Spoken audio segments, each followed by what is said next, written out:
ముఖ్యమంత్రి కేసీఆర్ నాయకత్వంలో ఉద్యోగ కార్మిక సంక్షేమం కోసం పాటుపడే ప్రభుత్వానికి అండగా ఉన్నారని, ఆయా వర్గాల వారి సమస్యలు పరిష్కరించేందుకు తన వంతు కృషి చేస్తానని ప్రభుత్వ చీఫ్ విప్ దాస్యం వినయ్ భాస్కర్ అన్నారు.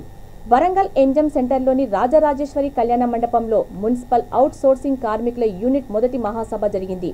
కార్యక్రమంలో నగర మేయర్ గుండు సుధారాణి కూడా, చైర్మన్ సుందర్రాజు యాదవ్, యూనియన్ నాయకులు రాజేష్ ఖన్నా, కిరణ్ కుమార్, ధర్మరాజు, బొట్ట భిక్షపతి తదితరులు పాల్గొన్నారు.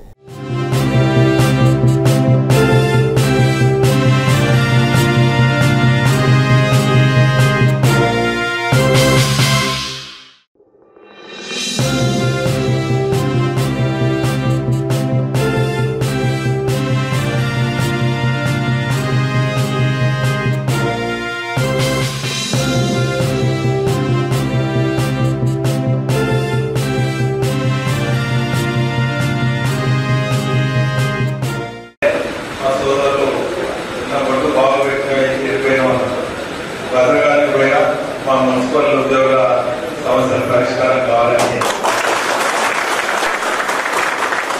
అమ్మవారి ఆశీస్సులు ఉండాలి.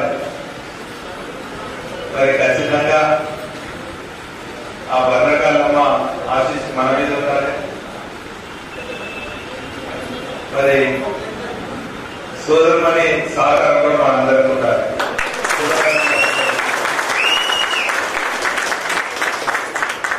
అక్క కూడా వచ్చారంటే నేను రాలే, అక్క వచ్చాక వచ్చిన.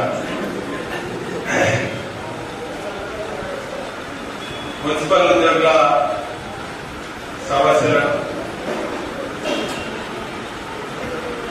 మనం గతంలో ఇప్పుడు చూస్తే, అంటే నాకు 30 సంవత్సరాల నుంచి మున్సిపాలిటీతో అనుబంధం. ఇక్కడ ఉన్నటువంటి మా కూర్చొని మా ధర్మ